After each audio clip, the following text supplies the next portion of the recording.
Hello বন্ধুরা, তোমরা সবাই কেমন আছো? আশা করছি তোমরা সবাই ভালো আছো।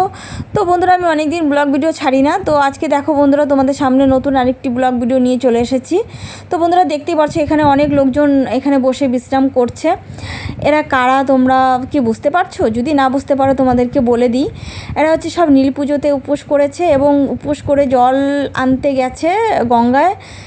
গঙ্গা মানে হেঁটে হেঁটে, তাও গঙ্গা থেকে ফেরার পথে ক্লান্ত হয়ে গেছে। তো ক্লান্ত দূর করার জন্য একটু আমাদের এই বয়েজ স্কুল মাঠে বসে একটু জিরিয়ে নিয়েছে। তো তোমরা দেখতেই পারছো বাঁকে এর মধ্যে অনেক ঘটের মধ্যে অনেক জল ঝুলানো মানে ঘট ঝুলানো রয়েছে।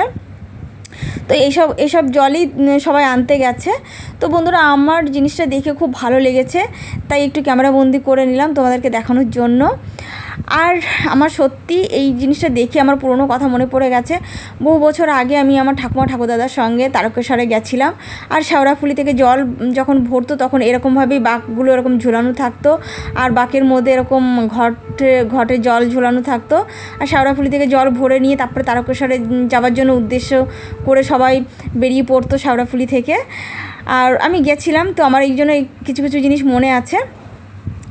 তো তারকেশ্বরে গিয়ে সবাই এরকম করে জল টল ঢালতো।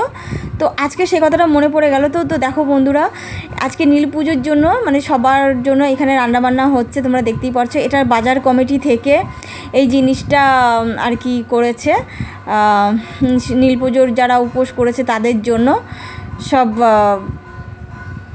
তো তোমরা দেখতে পাচ্ছ খুব ভালো জিনিস করেছে, আমার খুব ভালো লেগেছে জিনিসটা। তাই আমার ভালো লেগেছে, তাই তোমাদেরকে দেখানোর জন্য, মানে তোমাদেরও ভালো লাগবে, তোমাদেরকে দেখানোর জন্য আমি এইটা ক্যামেরা বন্দি করে তোমাদেরকে দেখাচ্ছি। তো বন্ধুরা দেখো, সব আমাদের মা ভাই বোনেরা দাদারা সব আর কি গঙ্গায় গেছিলো জল ভরতে, জল ভরে নিয়ে ক্লান্ত হয়ে গেছে। তো এখানে একটু রেস্ট নিয়ে তারপরে আবার বাড়ি যাওয়ার জন্য উদ্দেশ্য করে সবাই চলতে লেগেছে। তো বন্ধুরা, আমি গেছিলাম আমার ছেলের, আমি উপোস করিনি, যেহেতু প্রত্যেক বছর করি, এবছর শরীরটা খারাপ ছিল বলে করিনি। তো আমার ছেলে করেছে এবছর উপোস। তো ছেলে করেছে, তো ও তো বাচ্চা মানুষ, তো বেশিক্ষণ উপোস থাকতে পারবে কি না পারবে। তো ওর বাজার করার জন্যই গেছিলাম, সাবু, কলা, গুড়, তারপরে ফলাদি এগুলো আনার জন্যই গেছিলাম, মিষ্টি। তো যাওয়ার পথে আমি এই সিনগুলো দেখতে পাই, তো আমার খুব ভালো লাগে। আমি কিছুক্ষণের জন্য আমি তারকেশ্বরে চলে গেছিলাম, সত্যি কথা বলতে। সত্যি আমি কিছুক্ষণের জন্য আমি একদম পুরো হারিয়ে গেছিলাম, মনে হয়েছিল যেন আমি আমার জায়গাতেই নেই, আমি তারকেশ্বরে চলে গেছি। তো যাই হোক, আমি বাজার করার পর ফেরার পথে আমি একটু ভোগ প্রসাদ চেয়ে নিয়েছিলাম এনাদের কাছ থেকে। তো আমার হাতে বাজারের ব্যাগ ছিল, সেখানে অনেক কিছু ছিল, মিষ্টি, ফল টল অনেক কিছুই ছিল। তো আমি এখানে দাঁড়িয়ে খেতে পারিনি বলে আমি ওটা হাতে করে নিয়ে বাড়িতে চলে গেছিলাম।